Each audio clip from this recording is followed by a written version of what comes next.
Guys YouTube के policy के कारण मुझे ओल्ड वीडियो डिलीट करने पड़े हैं और यह मैं केवल न्यू व्यूवर्स के लिए अपलोड कर रही हूँ। आप चाहे तो इसे स्किप कर सकते हैं। वे सब एक दूसरे को देख रहे थे, तभी सानवी ने सबकते हुए कहा, प्लीज हमें जाने दीजिए। आई एम सॉरी, हमें आपका चैन नहीं लेना चाहिए था। माफ कर दीजिए, हमसे गलती हो गई। हमें आपको कुछ भी नहीं बताना चाहिए था और न ही उसी दिन आपको हक करना चाहिए था। मैं तुम्हें कभी नहीं छोड़ूंगा, ये बात अपने इस छोटे से दिमाग में बिठा लो। और रही प्रॉब्लम शेयर करने की, तो मैं वह अकेला इंसान हूँ तुम्हारी जिंदगी में जिसे तुम हक कर सकती हो और अपनी प्रॉब्लम भी शेयर कर सकती हो। ये कहते हुए VIYANSH सानवी की तरफ बढ़ने लगा। ये देखकर सानवी पीछे जाने लगी, लेकिन VIYANSH ने उसकी कलाई को पकड़ा और अपने पास खींचा। सानवी सीधी खड़ी हो गई। VIYANSH सानवी के कान में झुका और धीरे से बोला, you have only right to touch me, hug me even if it's me. ये कहते हुए उसने सानवी के कान पर हल्का सा किस किया। उसकी इस एक्शन से सानवी के रीढ़ में सिहरन पैदा हो गई। Look, I punished everyone for hurting your little rabbit, VIYANSH ने कहा, और सानवी का हाथ पकड़कर वह उसे उन लड़कों के पास ले आया जिसे उसने कुछ देर पहले बैट से मारा था।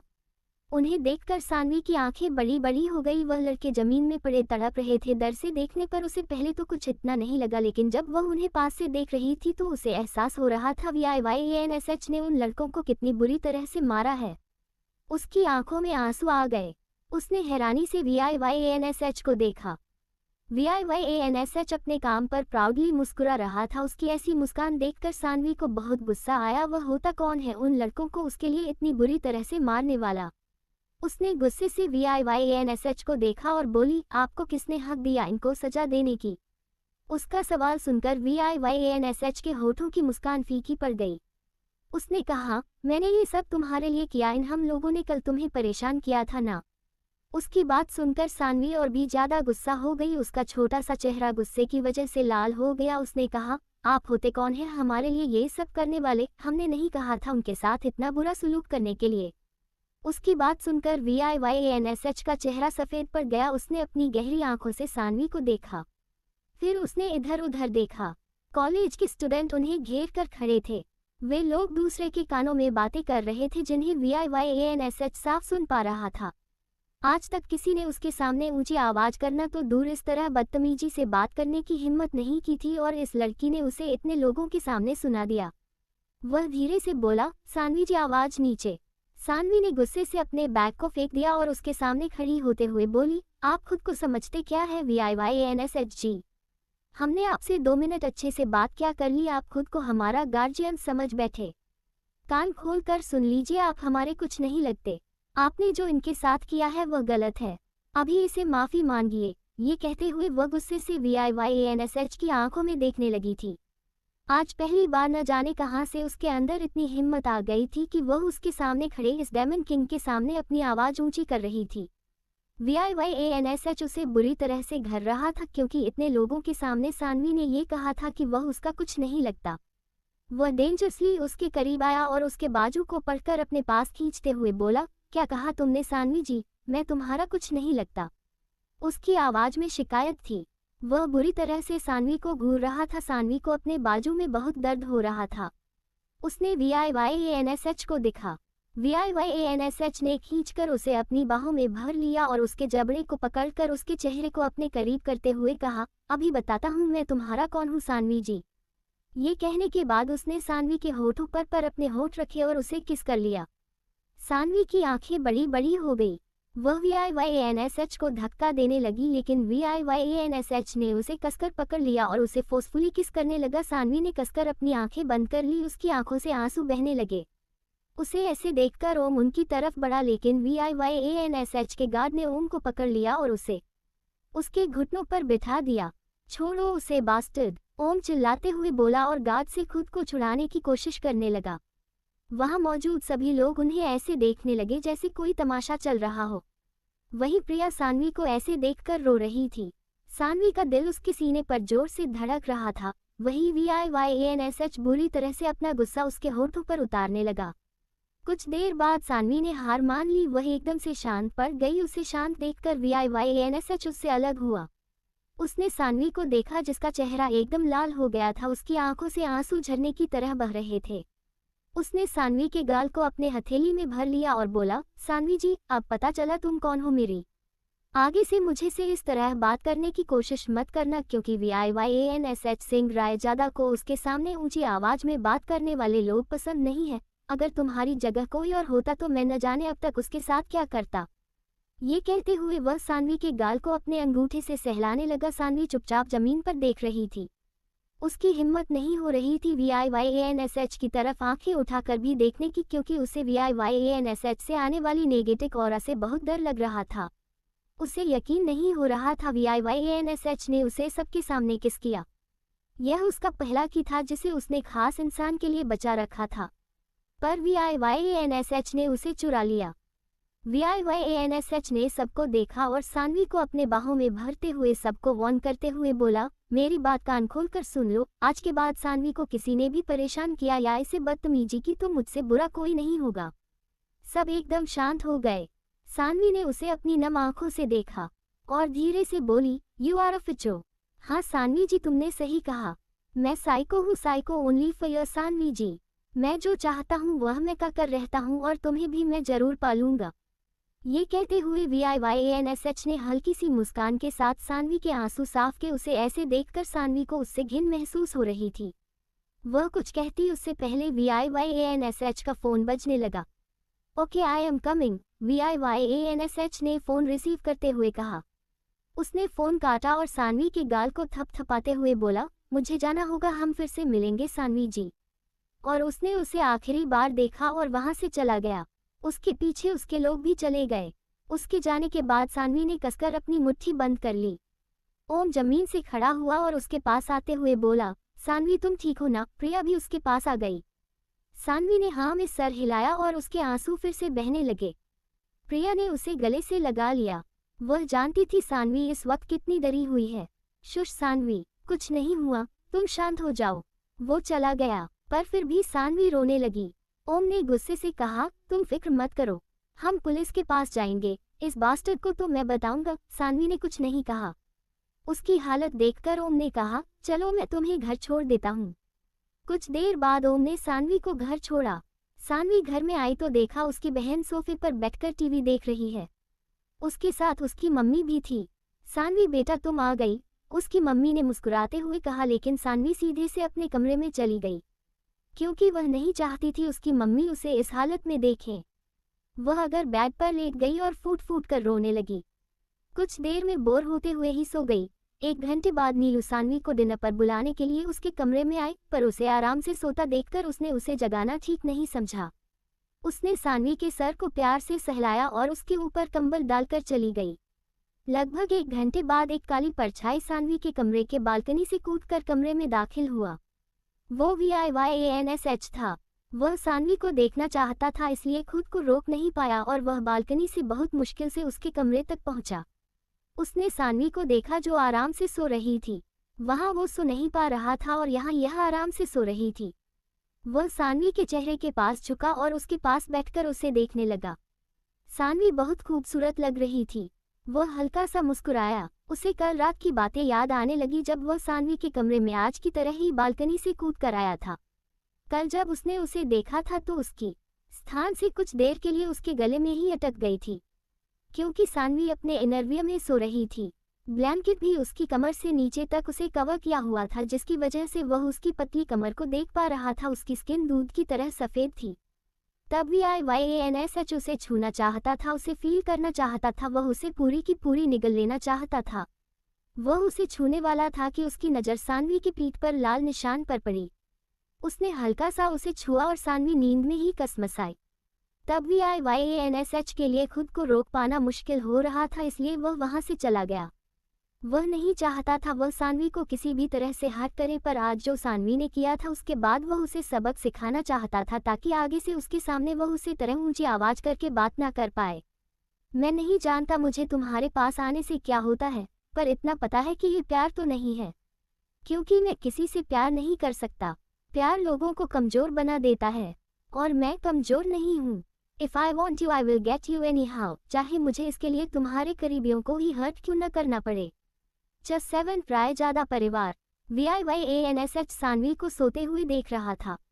जैसा कि मैं पहले भी बताया था कि सानवी को हमेशा गहरी नींद आती थी, इसलिए उसे पता नहीं चलता था उसके आसपास हो क्या रहा है। इस वक्त भी VIYANSH के हाथ सानवी के गाल को चला रहे थे, लेकिन सानवी को नींद में लग रहा था जैसे वह सपना देख रही है। वह बार बार अपने मुंह आड़े टेढ़े बना रही थी। ऐसा करते हुए वह बहुत क्यूट लग रही थी।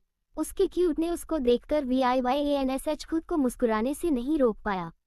वह उसके होठों को देखने लगा जिन्हें कुछ घंटे पहले उसने अपने होठों के बीच महसूस किया था। उसे फिर से सानवी को किस करने की तलब होने लगी। उसने अपनी लार निगल ली, लेकिन इस वक्त वह कुछ भी नहीं कर सकता था। वह सानवी को नींद से नहीं जागना चाहता था, क्योंकि इस वक्त उसकी फैमिली घर पर ही थी और सानवी का घर इतना बड़ा भी नहीं था कि किसी को पता ना चले उसके कमरे में हो क्या रहा है। वह यहाँ से जाना नहीं चाहता था। उसने सानवी के ब्लैंकेट को हल्का सा ऊपर किया और उसके पीछे जाकर लेट गया। उसने सानवी के कमर में अपने हाथों को लपेटा और सानवी को अपनी बाहों में ले लिया। अपना चेहरा सानवी के गर्दन पर छुपाते हुए उसने गहरी सांस ली। उसे सानवी के बालों से आ रही खुशबू बहुत पसंद थी। उसने अपनी आंखें बंद कर ली। कमरे में बालकनी से चांद की रोशनी अंदर आ रही थी। VIYANSH को बहुत अच्छा लग रहा था सानवी को अपनी बाहों में लेकर। वह धीरे धीरे सानवी के पेट को अपने रफ हथेली से सहलाने लगा। उसकी स्किन मक्खन की तरह स्मूथ थी। सानवी नींद में कसमसाई तो VIYANSH ने अपना मूवमेंट रोक दिया। उसे डर था कहीं इस वक्त सानवी ने उसे देख लिया तो वह उससे घबरा ना जाए। वह कुछ देर इसी तरह रहा, फिर उसके बाद यह शो कर लिया कि सानवी सो गई है। उसने फिर से उसे अपनी बाहों में ले लिया। सुबह का वक्त। गुड मॉर्निंग दी, चंचल ने ये कहते हुए दरवाजा खोला, लेकिन जैसे ही उसने दरवाजा खोल चंचल के मुंह से चीज निकल गई। उसकी आवाज सुनकर सानवी की नींद झट से खुल गई। क्या हुआ? को तुम चिल्ला क्यों रही हो? कोई भूत देख लिया क्या? सानवी उठकर बैठते हुए बोली और चंचल को आधी खुली आंखों से देखने लगी। चंचल ने कमरे का दरवाजा बंद किया और सानवी के पास आते हुए बोली, वाओ डॉट, ये कितनी ब्यूटीफुल ड्रेस है, आपने कहाँ से ली? ये कहते हुए वो बेड के पास हैंगर में लटक रहे हॉट रेड कलर की 2 पीस ड्रेस को देखा जो बहुत खूबसूरत थी। उसका टॉप एक शर्ट के पैटर्न में था तो स्कर्ट बहुत लंबी थी। सानवी ने भी उस ड्रेस को देखा, पर उसे याद नहीं आ रहा था उसने ये कब लिया। वह सच में दिखने में बहुत खूबसूरत थी। चंचल उसे उलट पलट कर देख रही थी। इसे मैं ले लूं आज के लिए प्लीज? चंचल ने बच्चों की तरह कहा तो सानवी ने हाँ में सर हिलाया, पर चंचल ने देखा ये फ्रेश उसके में फिट नहीं आ रही है। वह मुंह बनाते हुए बोली, I think this dress is made just for you. Saanvi ने अपना सर हिलाया। दूसरी तरफ एक बड़े से पहले इसके गार्डन एरिया में एक कार आकर रुकी। एक गार्ड ने कार का दरवाजा खोला तो VIYANSH कार से बाहर आया। उसने अपने कपड़े ठीक किया और तेज कदमों से पैलेस के मैं दूर की तरफ बढ़ गया। ये पैलेस बहुत खूबसूरत थी। इसमें 2 माले थे। पैलेस के चारों तरफ बड़ा सा गार्डन था। VIYANSH अपने फोन में कुछ देखते हुए अंदर आ रहा था। पहले उसका लिविंग रूम बहुत बड़ा था, जैसे कि प्लेग्राउंड हो। वहां पर मेड्स काम कर रहे थे, पर जैसे ही VIYANSH को आते देखा सब ने अपना काम रोक दिया और सर झुकाकर उसे ग्रिट किया। VIYANSH ने उन सबको इग्नोर किया और सीढ़ी की तरफ बढ़ गया। तभी कोई पीछे से भागते हुए आया और VIYANSH की पीठ पर चढ़ गया। VIYANSH भैया पकड़ लिया। VIYANSH रुक गया। उसने पीछे देखा और बोला, तुम बड़ों की तरह बिहेव करना कब शुरू करोगे? कबीर उसके पीठ से उतर गया और बोला, जब मैं बड़ा हो जाऊंगा भाई। आप भी ना, कैसे सिली क्वेश्चंस कर रहे हैं? VIYANSH ने अपने 22 साल के भाई को देखा। कबीर दिखने में बहुत हैंडसम था, जिस वजह से वह लड़कियों के बीच बहुत पॉपुलर था। रियली? और वो अपना सर हिलाते हुए जाने लगा तो कबीर उसके पीछे भागते हुए बोला, वैसे भाई आप सुबह सुबह कहाँ से आ रहे हैं? आप तो इस वक्त जिम से बाहर भी नहीं जाते। VIYANSH अपने फोन पर देखते हुए बोला, none of your business Kabir, और वो ऊपर जाने लगा। कबीर ने कहा, आई थिंक मॉम को बताना पड़ेगा कि आप चुप चुप कर किसी लड़की से मिलने जाते हैं। VIYANSH रुक गया। उसने आंखें छोटी करके कबीर को देखा। कबीर ने उसके हाथ को पकड़ा और उसकी कलाई के चेन से किसी के लंबी सी चीज को निकालकर VIYANSH के सामने करते हुए बोला, ये क्या है? VIYANSH ने उसे देखा। ये किसी लड़की का बाल लग रहा था। उसने एक्सप्रेशनलेस फेस के साथ कहा, तो तुम्हें इससे क्या? अपने काम से कम रखो कबीर। कबीर उसके पीछे आते हुए बोला, VIYANSH भाई मुझे जाना है। वह लड़की कौन है? क्या करती है? कहाँ रहती है? क्या मैं मॉम को इसके बारे में बता दूं? वह बहुत खुश होंगी, उन्हें आपके लिए लड़की ढूंढने की जरूरत नहीं पड़ेगी। ये कहते हुए कबीर VIYANSH के पीछे उसके कमरे में आने वाला था, लेकिन VIYANSH मुंडा और कमरे का दरवाजा उसके मुंह पर बंद करते हुए बोला, तुम्हें जो करना है करो, नाउ गेट लॉस्ट। उसने दरवाजा बंद किया और कपड़े उतारते हुए वॉशरूम में चला गया। उसका कमरा बहुत बड़ा था। उसकी दीवारें of white and grey colour से पेंट था। कमरे में हर चीज इन्हीं दो कलर के थे। कमरे के बीचों जीव एक बड़ा सा बेड था जिसमें ग्रे कलर का बेडशीट था, उसके पिलो ऑफ वाइट कलर के थी। बैग के ऊपर बड़ा सा झूमर था जो प्योर डायमंड्स के बने थे। ओवरऑल कमरा बहुत शानदार बट डार्क वाइब दे रहा था। इधर कबीर अपनी नाक से हिलाने लगा, आउश भाई, यू आर सो बैड। अभी मेरी नाक टूट जाती, फिर कोई लड़की मुझे भाव नहीं देती है। और उसने मुंह बनाया। तभी एक लड़की उसके पास आए और उसके सर पर मारते हुए बोली, ओ हीरो, ये देख मैंने नया परफ्यूम लिया है, अच्छी है ना। ये कहते हुए उसे लड़की ने परफ्यूम को अपने हाथ पर स्प्रे किया और लंबी सांस ली। कबीर ने उसे देखा और बोला, हाँ यार, बहुत अच्छी स्मेल है, मुझे ये चाहिए। कबीर को परफ्यूम कलेक्ट करने का बहुत शौक था। जब भी वह बाहर जाता था अपने साथ परफ्यूम का बोतल ले आता था। उसके कमरे में परफ्यूम का कलेक्शन भरा हुआ था। उस लड़की ने इतराते हुए कहा, अगर तुझे ये चाहिए तो मुझे पैसे देने होंगे। कबीर ने उसे कुछ देर देखा और बोला, अच्छा ठीक है, बोल कितने पैसे चाहिए। 5,000, 10,000, इससे ज्यादा मैं नहीं दूंगा। उद्धरण चिन्ह। उसे लड़की ने कहा, ठीक है 10,000, मुझे अभी 10,000 दे। कबीर ने अपना फोन निकाला और उसे फोन पे करते हुए बोला, हो गया, अब दे मुझे परफ्यूम। उसे लड़की ने उसे परफ्यूम दिया और बोली, ठीक है, ये ले। वैसे तुझे पता है क्या ये कितने की है? कबीर उसे स्मेल करते हुए बोला, कितने की? वो लड़की हल्का सा मुस्कुराए और वहां से भागते हुए बोली, सिर्फ 200 का। कबीर हैरान हो गया। वो उसके पीछे भागते हुए बोला, झूठी कहीं की, मुझे मेरा पैसा वापस दे, नहीं चाहिए मुझे तेरा ये परफ्यूम, नहीं मिलेगी, अब ये मेरे पैसे हैं। उस लड़की ने जीभ दिखाते हुए कहा और लिविंग रूम में आ गई। कबीर उसके पीछे भागने लगा, नियति की बच्ची, अभी के अभी मेरे पैसा वापस दे, नहीं तो मैं डैड को बता दूंगा। ये नियति थी कबीर की जुड़वा बहन। वे दोनों टॉम एंड जेरी की तरह थे। नियति अभी भाग ही रही थी कि तभी सामने से आ रहे एक शख्स से टकरा गई। उसने उसे देखा और एकदम सीधी खड़ी हो गई। उसने अटकती आवाज में कहा, डी डैड। उसके सामने एक मिडिल एज आदमी खड़ा था। चेहरे पर रौब थी, उसके बाल सफेद थे। उसने ऑफिस के कपड़े पहने थे। उसकी आंखें बहुत गहरी थी। उसका ऑरा बहुत स्ट्रॉन्ग था। इनका नाम था आदित्य सिंह रायजादा, देश की दूसरे बड़े स्टील कंपनी के मालिक। उसने अपनी कठोर आंखों से नियति और कबीर को देखा और उनके बगल से होकर डाइनिंग टेबल पर आकर बैठ गए। उन्हें देखकर कबीर और नियति ने गहरी सांस ली। बच गए, नियति ने कहा। तभी वहां पर एक महिला अपने हाथों में नाश्ते का बोल लेकर आई। उसने चुपचाप आदित्य को खाना सर्व किया और कबीर को कुछ इशारा किया तो कबीर ने उसे हाँ में सर हिलाया। उस महिला ने राहत की सांस ली। उसने अपनी शांत आवाज में कहा, कबीर बेटा, जाओ VIYANSH मिहिर और कियारा को बुला लाओ। उद्धरण चिन्ह, यस मॉम। कबीर वहां से जल्दी से भाग गया। उस महिला ने अपना सर हिलाया। ये थी VIYANSH की मॉम शालिनी सिंह रायजादा। वो 46 साल की एलिगेंट महिला थी।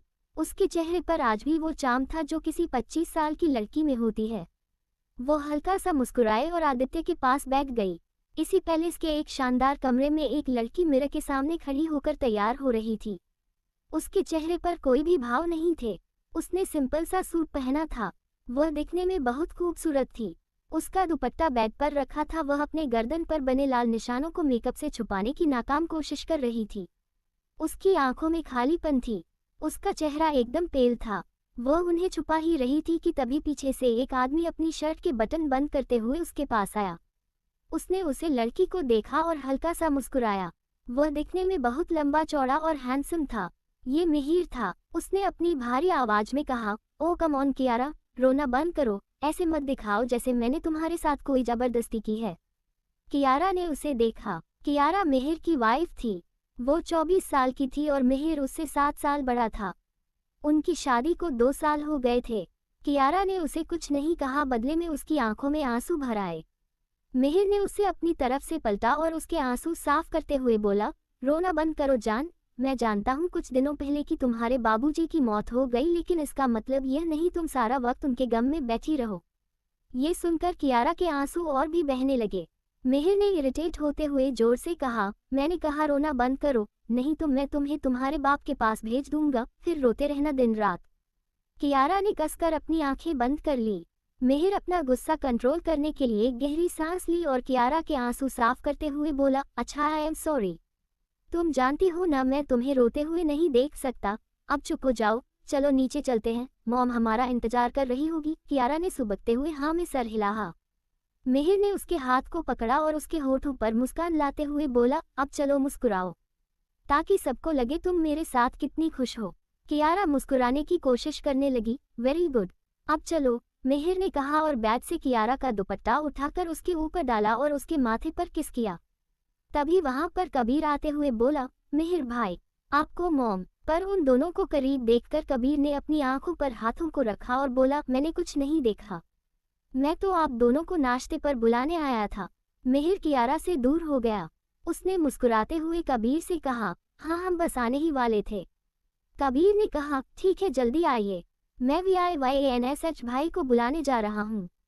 और वो भाग गया। इधर VIYANSH शॉवर लेने के बाद कपड़े पहन रहा था।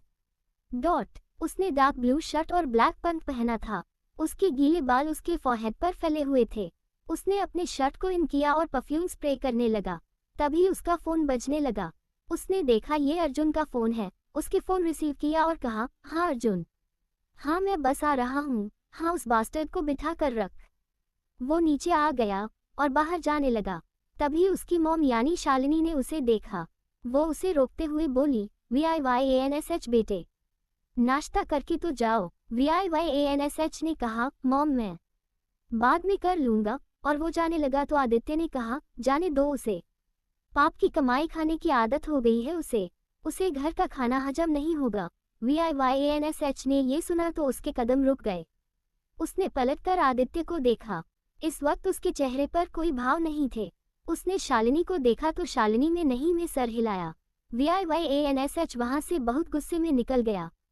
जाते हुए उसने जिद्दी बच्चे की तरह टेबल से फ्लावर वाश को तोड़ दिया। शालिनी ने अपना सर झुका लिया और धीरे से बोली, आदित्य जी, आपको हमारे बेटे से इस तरह बात नहीं करनी चाहिए, आपकी बातों से उसे तकलीफ होती है। आदित्य ने उसे बिना किसी भाव के देखा और बोले, एन हमारा बेटा नहीं, सिर्फ आपका बेटा शालिनी जी। हमारे सिर्फ 3 बच्चे हैं, मिहिर, कबीर और नियति, और चौथा कोई नहीं। ये सुनकर शालिनी के दिल में दर्द सा हुआ। उसकी आंखों में आंसू आ गए। वो कुछ कहती तभी वहां पर कबीर, नियति और मिहिर किराया के साथ आ गया। मिहिर ने मुस्कुराते हुए कहा, गुड मॉर्निंग डैड। आदित्य ने कहा, गुड मॉर्निंग बेटे, हैव अ सिट। मिहिर बैठ गया। मिहिर आदित्य का चहेता था। गुड मॉर्निंग मॉम, उसने कहा। शालिनी ने खुद को संभाला और मुस्कुराई। सब नाश्ता करने लगे। तभी मिहिर ने VIYANSH की कुर्सी को खाली देखा तो कहा, आज VIYANSH फिर से गायब है, उसे भूख नहीं लगती क्या? और वो मजाकिया लहजे में मुस्कुराया। कियारा ने कहा, मैं उन्हें बुला कर लाती हूँ। और वो जाने लगी तो मिहिर उसका हाथ पकड़कर उसे वापस बिठाते हुए बोला, चुपचाप बैठो, तुम मेरी बीवी हो या उसकी, चुपचाप मुझ पर ध्यान दो। ये बात उसने बहुत धीरे से कही थी जिसे किसी ने नहीं सुनी, पर कियारा ने हैरानी से उसे देखा। मिहिर ने उसे आंखें दिखाई तो कियारा चुपचाप बैठ गई। शालिनी ने कहा, कियारा बेटा तुम नाश्ता करो, VIYANSH कब का चला गया? कियारा ने सर हिलाया। Chat, you look so hot little rabbit. उसे कॉलेज में हुए इंसिडेंट को 1 सप्ताह बीत गया था। इस कॉलेज नहीं गई थी क्योंकि प्रिया ने उसे बताया था कॉलेज में सिर्फ उसके बारे में ही बातें चल रही है।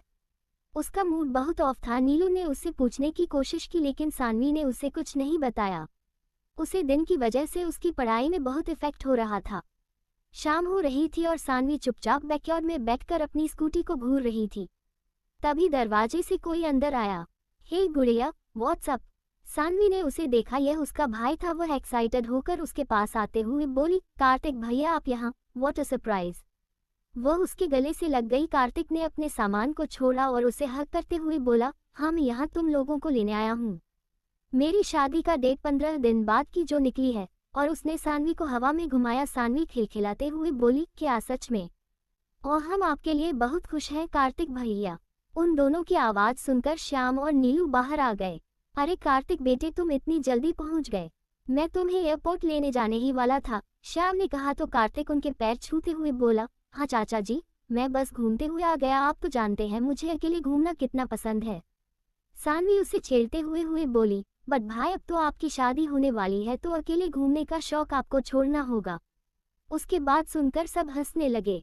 वे अब अंदर आ गए। सब बैठकर बातें करने लगे। कुछ देर बाद कार्तिक उसके कमरे में फ्रेश होने चला गया। इसी तरह शाम हो गई। सानवी बुक लेकर बैठी थी, तभी उसके कमरे में किसी की दस्तक हुई। उसने उसे अंदर आने के लिए कहा। सानवी ने देखा वह कार्तिक है। भाई आप यहाँ, कुछ चाहिए क्या? सानवी ने उसे देखते हुए पूछा तो कार्तिक उसके पास आया और उसके हाथ से बुक लेकर साइड में रखते हुए बोला, हाँ तो पढ़ाई है बाद में कर लेना, मैं यहाँ बहुत बोर हो रहा हूँ। चल क्लब चलते हैं। सानवी ने हैरानी से कहा, क्यों? बट भाई हम क्लब कैसे जा सकते हैं? आप जाओ, हमें ये सब पसंद नहीं है। कार्तिक उसके सामने घुटनों पर बैठ गया और उसके सामने हाथ जोड़ते हुए बोला, प्लीज बहना, अपने भाई की बात मान ले। तू जानती है ना, देहरादून में मॉम डैड मुझे ये सब करने नहीं देते, इसलिए तो मैं यहाँ आया हूँ। यहाँ तेरे सिवा मेरा और कोई दोस्त भी नहीं है, बहुत मजा आएगा। तू अपने दोस्तों को भी बुला ले प्लीज। चल मेरे साथ, नहीं तो मैं मर जाऊंगा। ये कहते हुए उसने ड्रामा करते हुए अपने सीने पर हाथ रख लिया। सानवी ने उसे हैरानी से देखा। वह क्लब नहीं जाना चाहती थी क्योंकि उसे शोर शराबा बिल्कुल भी पसंद नहीं था। पर कार्तिक के इतना जिद करने के बाद वह बोली, अच्छा ठीक है, आप उठिए, हम चलेंगे आपके साथ। अब उठिए। कार्तिक बहुत खुश हो गया। उसने सानवी को गले से लगाया और बोला, थैंक यू सो मच। चल अब तैयार हो जा, मैं तेरा वेट कर रहा हूँ। सानवी ने सर हिलाया। उसने ओम और प्रिया को मैसेज कर दिया कि आज वह क्लब जा रहे हैं। सानवी कपबोर्ड में कपड़े ढूंढने लगी, तभी उसकी नज़र उसे हॉट रेड कलर की ड्रेस पर पड़ी। वह उसे देखने लगी। उसे सच में याद नहीं था उसने ये ड्रेस कब लिया था। उसने उसे उठा लिया और खुद पर लगाकर देखने लगी। ये सच में बहुत सुंदर था। कुछ देर बाद वह इस कपड़े को पहनकर मिरर के सामने खड़ी हो गई। उसने खुद को देखा। ये ड्रेस एकदम उसे परफेक्ट आ रही थी। चंचल ने सही कहा था, ये ड्रेस सिर्फ उसके लिए ही बनी है। वह इसमें बहुत खूबसूरत लग रही थी। उस ड्रेस से उसकी कमर हल्की सी दिखाई दे रही थी। उसने अपने बालों का पोनीटेल बना लिया और हल्का सा मेकअप करके बाहर आ गई।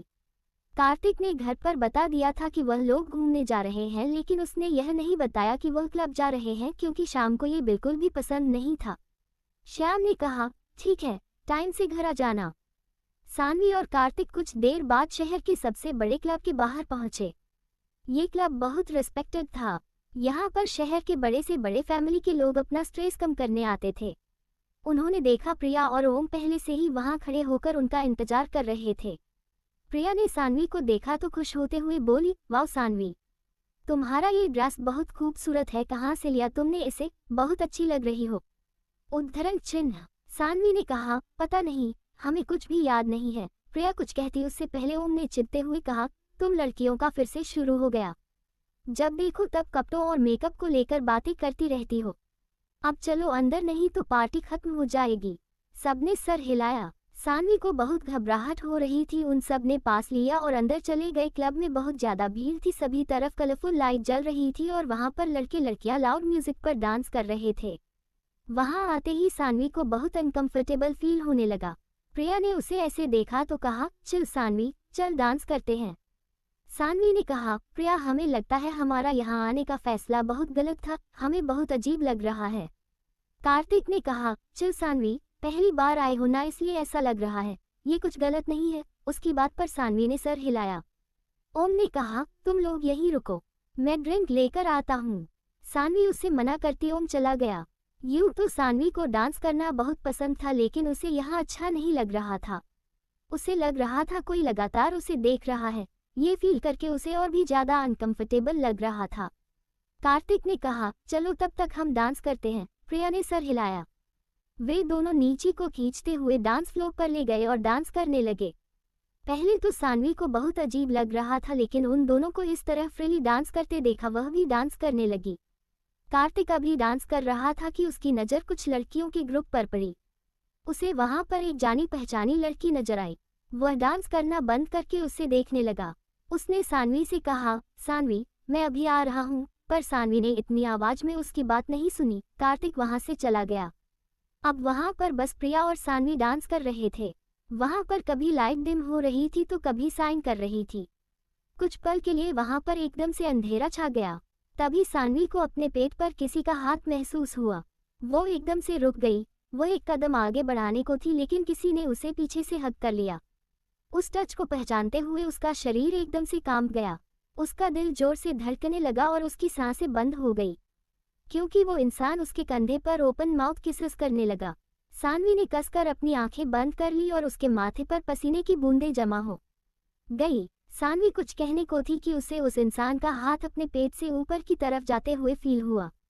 उस शख्स से तब पहली बार उसके कान में कुछ धीरे से कहा, I never imagined you could look so hot in this dress. उसकी आवाज़ सुनकर सानवी ने कसकर अपनी आंखें बंद कर ली और उसके हाथ को ऊपर जाने से रोकने के लिए उसने धीरे से कहा, प्लीज VIYANSHG। पर जवाब में किसी ने उसके गले को बाइट किया। उसके मुंह से आवाज आई। उसने झट से आंखें खोली। उसने देखा प्रिया उसके सामने म्यूजिक पर डांस कर रही है। उसकी सबसे तेज हो गई। उसने इधर उधर देखा, वहां पर उसे VIYANSH के होने का कोई क्लू नहीं दिखा। उसने खुद से कहा, क्या हम कोई सपना देख रहे थे? प्रिया ने उसे ऐसे परेशान होते देखा तो कहा, सानवी क्या हुआ, तो इतनी परेशान क्यों लग रही है? सानवी ने कहा, I think I am not feeling well, और वो अपना पसीना साफ करने लगी। प्रिया ने कहा, ठीक है चलो हम वहां बैठते हैं। सानवी ने हाँ में सर हिलाया। प्रिया उसे लेकर साइड में आ गई जहां पर कुछ टेबल लगे हुए थे। वे दोनों वहां पर बैठ गए। वो कार्य और उनके आने का इंतजार कर रहे थे। तभी ओम अपने हाथ में ड्रिंक का ग्लास लेकर उनके पास आ गया। प्रिया उसे पर बरसते हुए बोली, तू कहाँ रह गया था? इतनी देर तक हम तेरा इंतजार कर रहे थे। उद्धरण चिन्ह, सॉरी यार, बहुत भीड़ थी इसलिए देर हो गई। उसने माफी मांगी और सानवी के सामने ड्रिंक रखते हुए बोला, सानवी ये लो तुम्हारा सॉफ्ट ड्रिंक। सानवी ने सर हिलाया और उसे पीने लगी। ओम ने कहा, वैसे कार्तिक भैया कहाँ गए? सानवी ने इधर उधर देखा। तब उसे एहसास हुआ कार्तिक उनके साथ नहीं है। उसने कहा, आई डोंट नो वो कहाँ गए। दूसरी तरफ VIYANSH क्लब के दूसरे फ्लोर पर एक प्राइवेट कमरे में था। वो रेलिंग के पास खड़ा होकर ड्रिंक कर रहा था। उसके पास ही अर्जुन वियर्ड सा फेस बनाकर उसे देख रहा था। उसे यकीन नहीं हो रहा था अभी अभी VIYANSH ने क्या किया था। उसे VIYANSH के स्ट्रांग ऑरा के साथ किसी की सॉफ्ट अरोमा फील हो रही थी। उसने देखा था किस तरह VIYANSH अभी अभी फ्लो पर गया और उस लड़की से चिपक गया था जो उसके सामने इतनी छोटी लग रही थी। उसने अपनी भारी आवाज में कहा, तुम क्या करने की कोशिश कर रहे हो? लीव VIYANSH, वो तुम्हारे टाइप की नहीं है। VIYANSH ड्रिंक करते हुए कैजुअली बोला, shut up. Has anyone asked for your opinion? नहीं ना, तो तुम अपना मुंह बंद रखो। अर्जुन ने अपना सर हिलाया और कहा, कभी कभी मुझे लगता है तुमसे ज्यादा पागल इस दुनिया में और कोई नहीं है, और कभी कोई हो भी नहीं सकता। VIYANSH सिंह राय ज्यादा इकलौता पीस है इस दुनिया में। VIYANSH ने एरोजेंटली कहा और सोफे पर आकर बैठ गया। वह बोला, एनीवे तुम नियति और उसके दोस्तों को सेफली घर पहुंचा देना। मैं कुछ देर यहाँ और रुकने वाला हूँ। अब तुम्हारा काम खत्म हो गया है तो तुम जा सकते हो। VIYANSH और अर्जुन इस क्लब में एक बहुत बड़ी डील के लिए आए थे जो कि कुछ देर पहले ही पूरा हुआ था और उसके क्लाइंट चले गए थे। VIYANSH और अर्जुन वहां से जाने वाले थे, तभी उनकी नज़र सानवी और उसके दोस्तों पर बढ़ी जो कि क्लब से अंदर आ रहे थे। और फिर VIYANSH नहीं देखा सानवी किस तरह बेफिक्र होकर म्यूजिक पर डांस कर रही थी। वो उसके दिए उस लाल ड्रेस में बहुत हॉट लग रही थी। वो खुद को रोक नहीं पाया उसके करीब जाने से। उसकी बात सुनकर अर्जुन ने उसे संदेह भरी नजरों से देखा और कहा, तुम क्या करने वाले हो? VIYANSH ने कहा, क्या तुम खुद को मेरी बीवी समझने लगे हो जो मैं तुम्हें मेरे हर चीजों का हिसाब देता रहूं? अर्जुन ने कुछ नहीं कहा। VIYANSH बोला, नहीं ना। प्रश्नवाचक चिन्ह, अब खड़े खड़े मेरा मुंह क्या देख रहे हो? जाओ यहाँ से, और जब तक मैं ना कहूँ तब तक मुझे कॉल करने की या मैसेज करके डिस्टर्ब करने की जरूरत नहीं है। अर्जुन ने सर हिलाया और वहां से चला गया। उसके जाने के बाद VIYANSH सोफे पर फैलकर बैठ गया और डेविल स्माइल के साथ ड्रिंक करने लगा।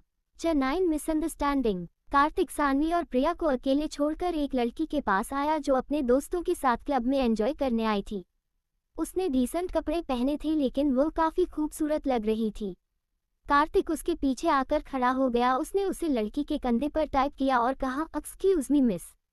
वो लड़की पलट गई। उसने कार्तिक को देखा और सरप्राइज होते हुए बोली, ओ कार्तिक, तुम यहाँ?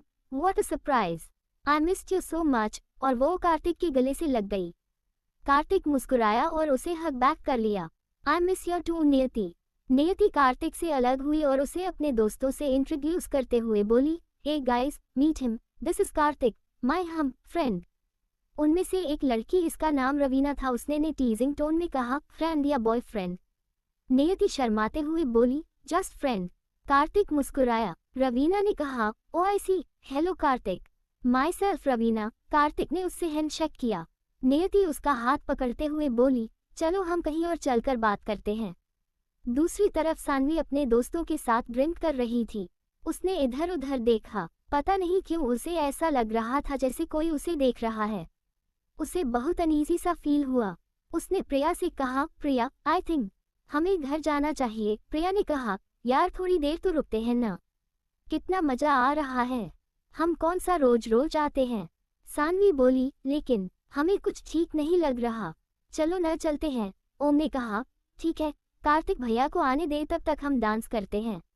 उसने प्रिया का हाथ पकड़ा और उसे ले गया। सानवी वहां पर अकेली हो गई। वो इधर उधर देखने लगी। इधर VIYANSH ने एक नोट वेटर को दिया और बोला, give it to the girl in the red dress. उसने सानवी की तरफ इशारा किया। वेटर चला गया। उसके जाने के बाद VIYANSH के होठों पर तिरछी मुस्कान तैर गई। I can't tell how badly I am craving for you, my little Sadikta, उसने धीरे से कहा।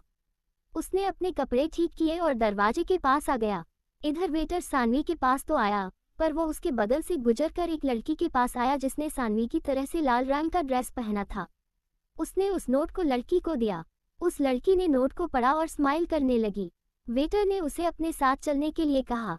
वो लड़की उसके साथ जा रही थी, तभी उसकी वॉच जमीन पर गिर गई, जिस पर सानवी की नजर पड़ी। उसने उसे लड़की को देखा जो वेटर के साथ जा रही थी। उसने उसे आवाज देते हुए कहा, एक्सक्यूज मी योर वॉच, लेकिन उसे लड़की ने कुछ नहीं सुना। सानवी ने उसे उठा लिया। उसने देखा ये बहुत महंगी थी। उसने कहा, आई थिंक ये बहुत महंगी है। उसने उसे लड़की को देखा जो भीड़ से निकालकर सीधी की तरफ जा रही थी। वो उसके पीछे आ गई। इधर VIYANSH दरवाजे के पास खड़ा था। वह बहुत एक्साइटेड था सानवी को फिर से अपनी बाहों में लेने के लिए। कमरे की लाइट थोड़ी डिम थी। उसने जैसे ही देखा दरवाजा खोलकर कोई अंदर आया है, VIYANSH ने बिना देरी किए उसका उसे पीछे से अपनी बाहों में भर लिया। वो लड़की चिल्लाती उससे पहले VIYANSH ने उसके मुंह पर हाथ रखा और उसके कान में बोला, shush Saanvi ji, it's me, yo VIYANSH। ये कहते हुए उसने उस लड़की के कान पर किस किया। उस लड़की ने कसकर VIYANSH के हाथ को पकड़ लिया और प्रोटेस्ट करने के बजाय उसके टच को एंजॉय करने लगी। तभी VIYANSH को कुछ अजीब लगा क्योंकि वो कोई प्रोटेस्ट नहीं कर रही थी, लेकिन उसने अपने सोच को इग्नोर कर दिया, ये सोचकर कि शायद सानवी को भी उसका यूं पास आना अच्छा लग रहा है। उसने उसे पलटा और जैसे ही उसका चेहरा देखा वो 2 कदम उससे दूर हट गया। उसने दांत पीसते हुए कहा, व्हाट द हेल, डॉट, हु आर यू, तुम मेरे कमरे में क्या कर रही हो। उसने इतना पूछा ही था कि उसे दरवाजे के बाहर कुछ गिरने की आवाज आई। VIYANSH ने सामने देखा जहां पर सानवी खड़ी थी। सानवी का मुंह हैरानी से खुला था। उसे उन दोनों को देखकर बहुत अजीब लगा। ओम ने सही कहा था, he is such a womaniser, disgusting, उसने अजीब सा मुंह बनाते हुए कहा और जाने लगी तो VIYANSH जल्दी से उसके पास आया और उसका हाथ पकड़ते हुए बोला, सानवी जी, तुम जैसा सोच रही हो वैसा कुछ नहीं है। सानवी ने उसके पकड़ से अपना हाथ छुड़ाया और बिना किसी भाव के बोली, आप हमें सफाई क्यों दे रहे हैं, जो करना है कीजिए, आई एम सॉरी हमने आपको डिस्टर्ब किया, डॉट you guys are continue. Saanvi को कोई फर्क नहीं पड़ रहा था, फिर भी VIYANSH ने उसके दोनों कंधों को पकड़ा और सफाई देते हुए कहा, नहीं, मैंने कहा ना ऐसा नहीं है, मैं इसे नहीं जानता, मुझे लगा ये तुम हो, मैंने तुझे यहाँ बुलाया था। सानवी हैरानी से उससे देखने लगी। तभी वह लड़की VIYANSH के पीछे से आते हुए बोली, पर आपने तो मुझे वह नोट भेजा था, इसलिए मैं। वो कह ही रही थी कि VIYANSH ने गुस्से से कहा, can you just shut your mouth and get lost. वो लड़की चमक गई।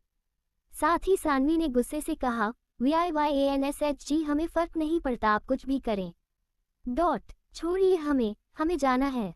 पर VIYANSH कहाँ सुनने वाला था। उसने कसकर सानवी को पकड़ लिया और उसके मुंह पर चिल्लाते हुए बोला, मैं तुम्हें नहीं छोड़ूंगा, तुम्हारा ये जाना जरूरी है कि मैंने आज तक अपने पूरे जिंदगी में तुम्हारे अलावा किसी को हाथ नहीं लगाया। This girl has come here by mistake, और मुझे लगा ये तुम। तभी वो लड़की VIYANSH के पास आते हुए बोली, लेकिन वो नोट, वह बोल ही रही थी कि VIYANSH ने उसके डिस्टर्बेंस से परेशान होकर अपना पेशेंस खो दिया और अपनी कमर से घर निकलकर उसे धमकाते हुए बोला, shut the fuck off your fool, can't you see I am talking to my girl. उद्धरण चिन्ह। वो एकदम से घबरा गई। सानवी ने ये देखा तो अपने मुंह पर हाथ रख लिया और दीवार से चिपक गई। वह बहुत डर गई। आप ये क्या कर रहे हैं? उद्धरण चिन्ह। गन देखते हुए सानवी का शरीर बुरी तरह से कांपने लगा।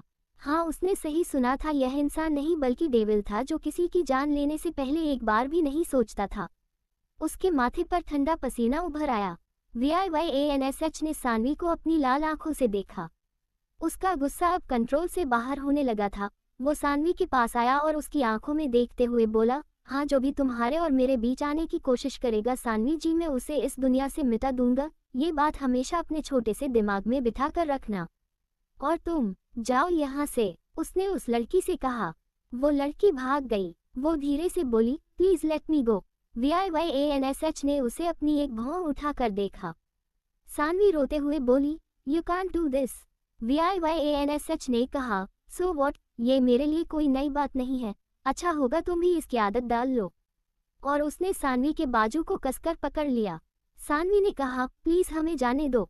VIYANSH ने उसका हाथ पकड़ा और उसे कमरे में खींचते हुए बोला, नहीं, मैं तुम्हें जाने नहीं दूंगा सानवी जी, तुम्हें मेरे साथ रहना होगा। I want to spend some time with you. Saanvi ने उसके हाथ को जोर से काटा। VIYANSH ने उसका हाथ छोड़ दिया। सानवी मौका देखकर कमरे से बाहर भाग गई। VIYANSH ने गुस्से से उसे देखा। तुम बहुत पछताओगी, आज तक किसी की हिम्मत नहीं हुई VIYANSH सिंह रायजादा को इस तरह रिजेक्ट करने की। उसने फ्रस्ट्रेट होकर अर्जुन को फोन मिलाया। उसने अपने हाथ को देखा जहां पर सानवी के दांतों के निशान थे। वो उसे देखने लगा। Such a little kitty बिल्ली, you don't know Saanvi ji, how much I am obsessed with you। और उसने उस निशान को किस किया। इधर सानवी भागकर नीचे आई। उसने इधर उधर देखा, पर अब उसे ओम और प्रिया नजर आए। उसने ज्यादा नहीं सोचा, सीधा बाहर भाग गई। वह बाहर आई तो देखा ओम और प्रिया बाहर ही खड़े हैं। उसे देखकर प्रिया उसके पास आते हुए बोली, सानवी तू कहाँ चली गई थी? हमें लगा तू बाहर आई है इसलिए हम बाहर आ गए। क्या हुआ? कुछ हुआ है क्या? तू इतनी घबराई हुई क्यों है? सानवी कुछ कहने की कोशिश कर रही थी लेकिन उसके मुंह से आवाज ही बाहर नहीं आई। ओम ने कहा, कुछ हुआ है क्या? किसी ने तुम्हें परेशान किया? सानवी अंदर की तरफ इशारा करते हुए बोली, वो उन्होंने हमें। उद्धरण चिन्ह। ओम ने कंफ्यूज होते हुए पूछा, किसने किसे मार दिया? वो VIYANSH ने हमें। उद्धरण चिन्ह। ये कहते हुए वह रोने लगी। ओम ने कहा, अच्छा ठीक है, तुम पहले शांत हो जाओ, चलो मैं तुम्हें घर छोड़ देता हूँ। सानवी उससे देखने लगी। ओम ने कहा, तुम नहीं जानती वो बहुत पावरफुल है, अगर हमने उसके खिलाफ पुलिस में कंप्लेंट भी की तो वह हम लोगों को नहीं छोड़ेगा, प्लीज तुम इस बात को भूल जाओ। लेकिन सानवी कहाँ भूलने वाली थी, वो बहुत सेंसिटिव थी, छोटी छोटी बातों को लेकर सोचती रहती थी। फिर तो यहाँ किसी का खून हुआ था। वो रोने लगी। सानवी ने कहा, अच्छा ठीक है, हम सुबह जाएंगे पुलिस के पास, चलो अभी घर चलते हैं। उन्होंने कार्तिक को फोन किया तो कार्तिक ने कहा, मैं एक फ्रेंड के साथ हूँ, तुम लोग जाओ, मैं थोड़ी देर और रुकूंगा। वे सब चले गए। सानवी पूरे रास्ते पर खामोश थी, लेकिन जैसे ही वह घर आई वह सीधे कमरे में आ गई। ओम और प्रिया उसे छोड़कर चले गए। उन्होंने क्लब वाली बात किसी को नहीं बताई क्योंकि वह दोनों नहीं चाहते थे उन्हें ये बात पता चले कि वह सब घूमने के बहाने क्लब गए थे। इधर सानवी दुबक कर ब्लैंकेट के नीचे घुस गई। उसका शरीर अभी भी बहुत कहाँ पर रहा था। वह रोते हुए बोली, उन्होंने उसे मार दिया, कोई इतना क्रूर कैसे हो सकता है? उसे बहुत डर लग रहा था। सानवी को लग रहा था जैसे अभी VIYANSH उसके कमरे में आएगा। वह उठकर जल्दी से बालकनी में आए और दरवाजा को बंद कर दिया। उसने कर्टन लगाया और खिड़कियों को भी बंद कर दिया। वह बेड से टिककर बैठ गई और रोने लगी। अगले दिन सानवी की आंख खुली। उसे उसके सर में बहुत तेज दर्द हो रहा था। उसने देखा वह वहीं पर बेड से टिककर बैठी सो रही थी। उसके दिमाग में कल रात की घटना याद आने लगी। वह अपने दिमाग में चल रहे ख्यालों से लड़कर कमरे से बाहर आई। उसने देखा कार्तिक, चंचल और उसके मम्मी पापा बैठकर बातें कर रहे हैं। अरे सानवी बेटा, तुम उठ गई, अब तुम्हारी तबीयत कैसी है? श्याम ने पूछा। सानवी मुस्कुराने की कोशिश करते हुए बोली, आई एम फाइन पापा। और वो उसके पास बैठ गई। उसका ध्यान अभी भी VIVANSH पर ही था। श्याम ने कहा, अच्छा फिर ठीक है, मैं आज ही ऑफिस से छुट्टी ले लूंगा। कल हम शॉपिंग पर जाएंगे, फिर 2 दिन बाद देहरादून के लिए निकलेंगे। क्यों सानवी बेटा? उद्धरण चिन्ह। सानवी ने सर हिलाया। तभी कार्तिक का फोन बजने लगा। उसने सबको देखा और एक्सक्यूज मी कहते हुए वहां से चला गया। सानवी शांत सी बैठी थी और बाकी सब नाश्ता करने लगे। तभी सानवी के दोस्त प्रिया और ओम उससे मिलने घर आ गए। वे तीनों सानवी के कमरे में बैठे थे। वे लोग धीमी आवाज में कल के बारे में बात कर रहे थे। ओम ने कहा, प्लीज इन सबसे दूर रहते हैं ना। वो लड़की भी ठीक है तो हमें बेकार में परेशान नहीं होना चाहिए। पर सानवी का मन नहीं मान रही थी, लेकिन कैसे भी करके प्रिया और ओम ने उसे मान लिया। इसी तरह 2 दिन बीत गए। सानवी कॉलेज जाने के लिए तैयार होकर कमरे से बाहर आई। ब्रेकफास्ट तैयार है, चलो जल्दी खाओ, हमें देहरादून जाने के लिए देर हो रही है, नीलू ने ब्रेकफास्ट लगाते हुए कहा। सानवी ये तो भूल गई थी कि कार्तिक, चंचल, श्याम और नीलू को लेकर देहरादून जा रहा था। पर सानवी को याद आया वह नहीं जा सकती क्योंकि उसका प्रैक्टिकल चल रहा था। सानवी ने बच्चों की तरह कहा, मम्मी हमें भी आपके साथ आना था। श्याम कमरे से आते हुए बोला, सानवी बेटू अगर तुम्हारा प्रैक्टिकल नहीं होता तो हम जरूर तुम्हें अपने साथ ले जाते। हम चाहते हैं तुम्हारी पढ़ाई में किसी भी तरह की डिस्टर्बेंस ना आए और तुम एक बहुत बड़ी डॉक्टर बनो। सानवी का मुंह रोने वाला हो गया। आई विल मिस योर दी। चंचल कमरे से अपना बैग लेकर आते हुए बोली, I will miss your too. Saanvi ने कहा। वे सब ब्रेकफास्ट करने लगे। श्याम जी ने कहा, सानवी बेटा अगर किसी चीज की जरूरत होगी तो फोन करना। ये कहते हुए उसने सानवी के सर पर प्यार से हाथ रखा। ओके पापा, सानवी ने कहा और अपने पापा को हक कर लिया। उनके जाने के बाद सानवी उदास हो है। इतने बड़े घर में अब वह अकेले रहने वाली थी। उसने गहरी सांस ली और अपना बैग, स्कूटी की चाबी, पानी का बोतल लेकर कॉलेज के लिए निकल गई। चट फाइट। सुबह का वक्त। रायजादा मेंशन। शालिनी आदित्य का कोट उसे पहनाकर उसका बटन बंद करते हुए कहा, मम्मी की तबीयत थोड़ी ठीक नहीं है ना, इसलिए जाना पड़ रहा है, पर हम जल्दी लौट आएंगे। आदित्य उसे देखने लगा। शालिनी बहुत खुश नजर आ रही थी। उसने उसकी कमर पर हाथ लपेटा और उसे अपने पास खींचते हुए बोला, ठीक है, मैं आपसे कुछ नहीं कह रहा हूँ शालिनी जी, वह आपका घर है, आप जब चाहे तब वहां तक रह सकती हैं। शालिनी मुस्कुराई। आदित्य ने कहा, मैं आपसे शाम को मिलूंगा, अगर अभी जरूरी मीटिंग नहीं होती तो मैं आपके साथ आ जाता। शालिनी ने सर हिलाया, कोई बात नहीं आदित्य, हम उन्हें बता देंगे आप जरूरी मीटिंग में हैं। आदित्य ने कहा, अच्छा ठीक है, आप जाने से पहले मेरे लिए कॉफी बना दो, मैं आ रहा हूँ। शालिनी ने सर हिलाया। आदित्य ने उसे छोड़ दिया तो वो चली गई। उसके जाने के बाद आदित्य अपनी टाई ठीक करने लगा। दूसरी तरफ VIVANSH अपने कमरे से बाहर आया। वो आधी नींद में था। पिछले 2 दिन से उसे ऑफिस में पेपर वर्क ओवरलोड हो गए थे, इसलिए वह देर तक सो रहा था। वो नीचे आते हुए बोला, माँ मेरी कॉफी दीजिए, मेरा सर फटा जा रहा है। माँ। किचन से आवाज आई, हाँ अभी ला रहे हैं। VIVANSH आकर सोफे पर बैठ गया। तभी उसके पीछे से आदित्य की आवाज आई, शालू जी इसे कॉफी नहीं नींबू पानी ला कर दो, जनाब का नशा नहीं उतरा अभी तक, इसलिए सर फटा जा रहा है। VIVANSH ने उन्हें घूर कर देखा। आदित्य आकर एक साइड सोफे पर बैठ गया। उसने टेबल से एक फाइल उठा लिया और उसे पढ़ने लगा। VIVANSH उसे देखने लगा। इस उम्र में भी आदित्य के चेहरे पर अलग ही ग्लो था। शायद इसलिए क्योंकि एक्सपीरियंस लोगों को बेहतर बनाती है। उन्होंने अपनी जिंदगी में इतना कुछ अचीव कर लिया था कि अब उसे किसी चीज की जरूरत नहीं थी। उनके बैठने से लेकर उसके बात करने में भी क्लास होता था। 10 साल पहले तक आदित्य पूरे बिजनेस वर्ल्ड पर राज करता था, पर सिर्फ VIVANSH की वजह से उसके सर से बिजनेस का ताज चला गया। VIVANSH सोफे पर फैलकर बैठ गया क्योंकि उसे किसी की बातों से फर्क नहीं पड़ता था। उसने फोन निकाला और फोन चलाने लगा। तभी वो किसी चीज को देखकर जोर जोर से हंसने लगा। आदित्य ने उसे देखा। उसे लाउड चीजें बिल्कुल भी पसंद नहीं थी। VIVANSH जानता था आदित्य उसे देख रहा है, फिर भी उसने हंसना बंद नहीं किया। तभी शालिनी उनके लिए कॉफी लेकर आई। सुनिए ये आपकी कॉफी। उसने आदित्य का कॉफी उसे दिया और फिर VIVANSH के पास आ गई। अरे माँ आप आ गई, आप यहाँ बैठो, मैं आपको एक जोक सुनाता हूँ। उसने शालिनी का हाथ पकड़ा और उसे अपने पास बिठाया।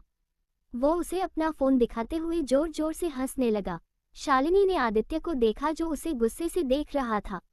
VIYANSH ने उसके चेहरे को पकड़ा और उसे अपने तरफ मोड़ते हुए कहा, माँ आप वहाँ क्या देख रही हैं? यहाँ देखिए, इतना अच्छा जोक है ना। शालिनी मुस्कुराने की कोशिश करने लगी, लेकिन उसे बहुत डर लग रहा था आदित्य के गुस्से से। VIYANSH हंस ही रहा था कि आदित्य कॉफी को जमीन पर पटकते हुए बोला, इतना पैसा कमा लिए हो, थोड़ा सा मैनर भी कमा लेते। सही कहते हैं लोग, पैसा से सब कुछ खरीदा जा सकता है लेकिन क्लास नहीं। तुम्हें दिखाई नहीं दे रहा मैं कुछ काम कर रहा हूँ? VIYANSH ने हंसना बंद कर दिया। उसने आदित्य को घूर के देखा। शालिनी ने उसका हाथ पकड़ लिया, पर VIYANSH नहीं रुका। वो सोफे से खड़ा हुआ और आदित्य के सामने आते हुए बोला, आपकी प्रॉब्लम क्या है मिस्टर रायजादा?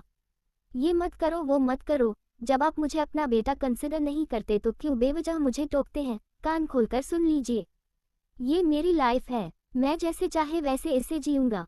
आप कोई नहीं होते मुझे फालतू का ज्ञान देने वाले। और रही बात पैसों की, तो हाँ है मेरे पास बहुत पैसे, इतना है कि मैं 1 मिनट में पूरी दुनिया खरीद सकता हूँ, उसने एरोगेंटली कहा। उसकी बातों में घमंड था। आदित्य उसकी बात सुनकर उसका मजाक बनाते हुए बोले, हाँ, पर तुम चाहकर भी क्लास और मैनर नहीं खरीद सकते। ये जो तुम मुझसे इतनी बदतमीजी से बात कर रहे हो ना, यही सबूत है तुमने इतने पैसे कैसे कमाए हैं। ये कहते हुए वो VIYANSH देखने लगे। तभी वहां पर कबीर और नियति भी आ गए, और पीछे से मिहिर और कियारा भी। मिहिर ने कहा, अरे वाह, सुबह सुबह क्या एंटरटेनमेंट चल रहा है, मैंने कोई सीन मिस कर दिया क्या? उसकी बात सुनकर कियारा ने अजीब तरह से उसे देखा। मिहिर ने कहा, क्या तुम मुझे ऐसे क्यों देख रही हो? कियारा ने उससे नजर फेर ली। वहीं कबीर और नियति उन दोनों को ऐसे देखकर परेशान हो गए। डैड को अचानक से हो क्या जाता है Kabir?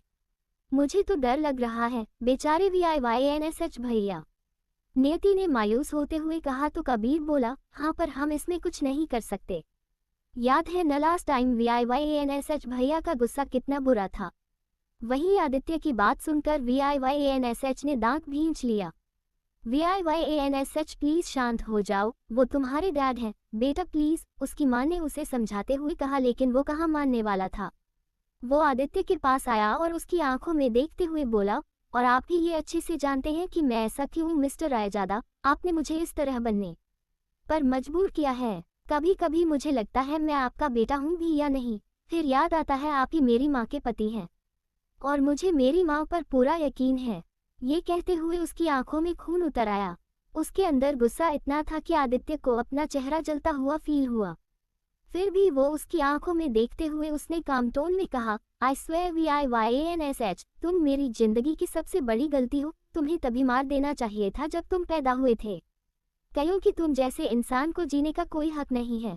Accepting a person like you was the biggest mistake of my life. VIYANSH का जबड़ा कस गया। उसने इतनी कस मुट्ठी बांध ली कि उसकी नसें फड़फड़ाने लगी। वो कुछ कहता उससे पहले शालिनी जोर से चिल्लाते हुए बोली, बस बहुत हो गया, बस कीजिए आप लोग। VIYANSH ने अपनी माँ को देखा। शालिनी का हाथ उसके सीने पर हाथ था और वो अपने पति और बेटे को इस तरह लड़ते देखकर रो रही थी। माँ आप इनसे कहिए ये मुझसे उलझा न करें, अगर ये आपके पति नहीं होते तो कब का मैं इनकी जुबान खींच लेता। VIYANSH ने गुस्से से कहा और चला गया। उसे जाता देखकर कबीर और नियति उसके पीछे भागे।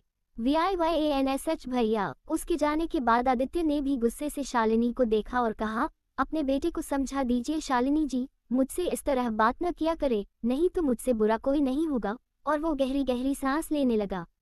इधर मिहिर ने अपनी आंखों को गोल घुमाते हुए कहा, हाँ, इतनी जल्दी ड्रामा खत्म हो गया। इधर शालिनी ने आदित्य का हाथ पकड़ लिया और प्लीज करते हुए बोली, प्लीज आप शांत हो जाए, हम उसे समझा देंगे। प्लीज आगे से आप उसे ये सब मत कहिए, वो हमारा बेटा है, उसे तकलीफ होती है आपकी बातों से, हम उसे ऐसे नहीं देख सकते। आदित्य ने गुस्से से शालिनी के बाजू को पकड़ा और उसे अपने पास खींच लिया। वो दांत पीसते हुए धीमी आवाज में बोला, फॉर गॉड सके शालिनी, वो सिर्फ आपका बेटा है, मेरा नहीं, और उस जैसा बदतमीज कभी हो भी नहीं सकता। वो सिर्फ आपकी गलती का नतीजा है। अगर उस वक्त डैड के सामने मेरा बस चलता तो मैं उसे कभी मेरे घर में आने नहीं देता। नफरत करता हूँ मैं उससे, समझिए आप। डॉट उद्धरण चिन्ह। ये कहते हुए उसने शालिनी को छोड़ दिया। शालिनी रोने लगी। आदित्य ने उसे देखा और गुस्से से वहां से चला गया। उसके जाने के बाद शालिनी रोने लगी। वहीं दूर खड़ी कियारा ये सब कुछ देख रही थी। उसके लिए इन 2 सालों में आदित्य और VIYANSH की बहस जैसे आम बात हो गई थी। उसने आदित्य की बात नहीं सुनी, लेकिन वो बता पा रही थी आदित्य किस वे में उसी बात कर रहा था। वो शालिनी को देखकर जल्दी से उसके पास आई। माँ, आप ठीक हैं? उसने शालिनी को पकड़ लिया। उसे शालिनी की फिक्र होने लगी। शालिनी तेज तेज सांस लेते हुए कहा, कियारा बेटे, हमें कमरे में ले चलो। कियारा ने सर हिलाया। उसने शालिनी को बैग पर लिटाया और बोली, माँ आपका इन्हेलर कहाँ है? शालिनी ने एक तरफ इशारा किया। कियारा ने शालिनी का इन्हेलर लाकर उसे दिया तो शालिनी उसे अपने नाक से लगाते हुए गहरी गहरी सांस लेने लगी। शालिनी को जब वो 16 साल की थी तब से अस्थमा अटैक आता था। इन्हेल करने के बाद उसे थोड़ा ठीक लगा। कियारा उसके पास बैठ गई। आप ठीक हैं? उसने बहुत प्यार से पूछा। शालिनी ने सर हिलाया और बोली, हाँ बेटे, हम ठीक हैं, थैंक्स। तुम जाओ, मेहर को नाश्ता करा दो, उसे काम पर जाना होगा। कियारा ने हाँ में सर हिलाया। उसके जाने के बाद शालिनी आदित्य की बातों को याद करके रोने लगी। फॉर गॉड सके शालिनी, वो सिर्फ आपका बेटा है, मेरा नहीं, और उस जैसा बदतमीज कभी हो भी नहीं सकता। वो सिर्फ आपकी गलती का नतीजा है। अगर उस वक्त डैड के सामने मेरा बस चलता तो मैं उसे कभी मेरे घर में आने नहीं देता। नफरत करता हूँ मैं उससे, समझी आप? उद्धरण चिन्ह। दूसरी तरफ VIYANSH बहुत गुस्से से कार ड्राइव करते हुए जा रहा था। दिल्ली के बिजी रोड में उसकी कार 140 की स्पीड से दौड़ रही थी। 1-2 बार तो उसकी कार की टक्कर किसी और से होते होते बचा। उसका चेहरा गुस्से से लाल था। वो लगातार ट्रैफिक तोड़ते हुए आगे जा रहा था। तभी उसकी कार के सामने एक स्कूटी आकर रुकी। उसने झटके से ब्रेक लगाया। व्हाट द हेल, उसने उसे गाली दी। वो कार से उतरने को था कि तभी उसने देखा एक लड़की स्कूटी से नीचे आए और उसने अपना हेलमेट निकालकर उसमें लटका दिया। VIYANSH ने उस लड़की का चेहरा देखा तो बस देखता ही रह गया। लाइट पिंक कलर के सलवार सूट में सानवी उसके सामने थी। वो बहुत प्यारी लग रही थी। VIYANSH उसे एकटक देखने लगा। उसकी आंखें उस पर टिक गई। उसका दिल जोर से धड़कने लगा। सानवी पास के ही एक शॉप पर गई। उसने अपना सामान लिया और फिर से स्कूटी पर आ गई। उसने हेलमेट पहना और VIYANSH की नज़रों से बेखबर होकर चली गई। VIYANSH उसे भीड़ में गुम होता देखने लगा। उसके कुछ देर बाद उसने अपने सीने की तरफ देखा। उसने पाया उसका दिल कितनी जोर से धड़क रहा है। What is happening to me? मेरा दिल इतना जोर से क्यों धड़क रहा है? प्रश्नवाचक चिन्ह उद्धरण चिन्ह। उसने फील किया उसका गुस्सा लगभग कम ही हो गया है। उसे समझ नहीं आ रहा था ऐसा क्यों हो रहा है। उसने कार स्टार्ट की और जहां जा रहा था वहां से दूसरे डायरेक्शन में चला गया। वो जाते जाते सानवी के बारे में सोचने लगा। उसकी बड़ी बड़ी आंखें और उसका मुस्कुराता हुआ चेहरा। वो सानवी को मुस्कुराते हुए इमेजिन करने लगा। कुछ देर बाद उसकी कार एक घर के सामने आकर रुकी। कुछ देर बाद उसने कपड़े बदले और ऑफिस के लिए निकल गया। उसका ऑफिस 45 माले की बड़ी सी बिल्डिंग में था। उसका नाम था VSR एम्पायर, जो कि इस शहर की सबसे बड़ी बिल्डिंग थी। उसकी black range rover car entrance के सामने आकर रुकी। एक बॉडीगार्ड ने कार का दरवाजा खोला तो VIYANSH अपना ब्लैक टैक्सीडो ठीक करते हुए कहां से बाहर आया। उसके पैरों में महंगे जूते थे। हमेशा की तरह उसका चेहरा एक्सप्रेशनलेस था, फिर भी वो बहुत हैंडसम लग रहा था। आते जाते स्टाफ ने उसे ग्रिट किया। VIYANSH अपना सर हिलाते हुए अंदर आ गया। इस एम्पायर की लॉबी बहुत बड़ी और खूबसूरत थी। उसके सीलिंग पर सफेद रंग के बड़े बड़े झूमर लगे थे। गर्ल्स एम्प्लॉयज VIYANSH को देखने लगे। तभी एक लड़का दूसरी तरफ से आते हुए उससे टकरा गया। देखकर नहीं चल, वह बोल ही रहा था कि उसने अपने सामने खड़े VIYANSH को देखा जो उसे अपनी एक आईब्रो उठाकर देख रहा था। उसे लड़के ने अपना मुंह बंद कर लिया और VIYANSH से दूर हटते हुए बोला, I am sorry sir, I thought you were N EMP। पर वह बोलते बोलते चुप हो गया। आई एम सॉरी, मैं आपको रिसीव करने ही आ रहा था। Good morning sir. ये था वीर VIYANSH का पा। VIYANSH ने सर हिलाया। वो लिफ्ट की तरफ चलते हुए बोला, टुडे सजूर। वीर ने उसके साथ चलते हुए अपना चश्मा ठीक किया और बोला, आज आपके दादाजी ट्रिप से वापस आ रहे हैं। उन्होंने कहा वो आपसे शाम को मिलना चाहते हैं और आज शाम को ही आपको मिस आहूजा के साथ बिजनेस पार्टी अटेंड करनी है। VIYANSH ने सर हिलाया और कहा, ठीक है, आज का सभी शेड्यूल पोस्टपोन करो जो 6 बजे के बाद का है। Now get lost and don't disturb me, understand? उसने कहा और लिफ्ट में आ गया। वो अपने घड़ी में वक्त देख रहा था। सुबह के 10 बज रहे थे। उसने गहरी सांस ली और लिफ्ट से बाहर आकर केबिन की तरफ बढ़ गया। केबिन का दूर अपने आप खुला और VIYANSH अंदर चला गया। उसने अपना कोट निकलकर सोफे पर फेंक दिया और शर्ट के आस्तीन के बटन खोलकर उन्हें मोड़ते हुए अपनी कुर्सी पर आकर बैठ गया। ऑफिस का काम करते हुए वह बहुत सीरियस रहता था। कोई कह नहीं सकता था कि वह एक माफिया है जिसे लोगों की फिक्र नहीं होती। दूसरी तरफ सानवी कॉलेज पहुंचने के बाद अपने दोस्तों से मिली। वह सब प्रैक्टिकल के बारे में बातें करने लगी क्योंकि यह उनके फाइनल्स के लिए जरूरी था। वे सब बहुत खुश थे कि उनका जल्दी से प्रैक्टिकल खत्म भी हो गया। अब वे लोग अपना फ्री टाइम एंजॉय कर सकते थे। सानवी अंकल आंटी घर पर नहीं है ना? प्रिया ने पूछा। है, वे सब भाई की शादी की तैयारी के लिए देहरादून गए हैं, सानवी ने कहा, और वे सब पार्किंग में आ गए।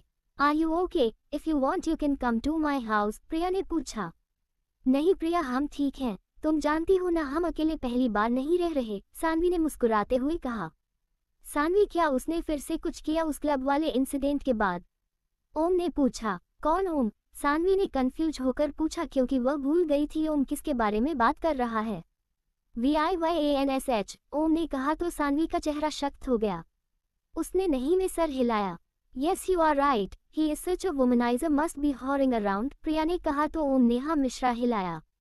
और वही सानवी को उसकी बात सुनकर थोड़ा अनकंफर्टेबल लगे लगा, जिसकी ओम ने नोटिस किया। अच्छा सब छोड़ो, चलो कहीं चलकर एंजॉय करते हैं। क्यों सानवी? ओम ने सानवी का ध्यान भटकाने के लिए कहा। वे सब सानवी की स्कूटी के पास आए और तीनों के तीनों घूमने चले गए। वे तीनों हैप्पी टाइम स्पेंड करने के लगे।